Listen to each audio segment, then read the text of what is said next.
Penjabat Gubernur Aceh Dr. Safrizal ZAMSI Minggu 1 September 2024 meninjau kesiapan venue cabang olahraga dayung di Waduk Keliling Kampung Mbak Sukun, Kecamatan Cokli, Aceh Besar.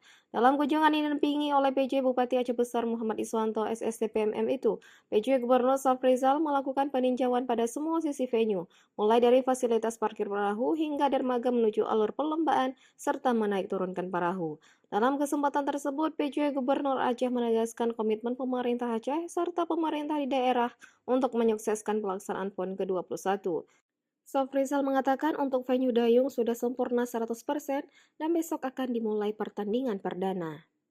Seorang ofisial kontingen Jawa Barat Ucok Siagian mengatakan pihaknya sudah datang ke Aceh sejak tanggal 17 Agustus lalu dan dirinya bersama ofisial tim Dayung Jawa Barat sudah 14 hari menempati lokasi dayung. Sementara itu, secara terpisah, PJ Bupati Aceh Besar Muhammad Iswanto mengucapkan terima kasih dan apresiasi kepada warga di sekitar Waduk Keliling, antara lain Kampung Bak Sukon, Lamleo, dan Kerung Krung yang telah menjaga kebersihan sepanjang jalur menuju Waduk Keliling, terutama dengan tidak melepas ternak di sepanjang jalan yang bisa mengganggu kenyamanan para tamu yang keluar masuk dari area Waduk Keliling.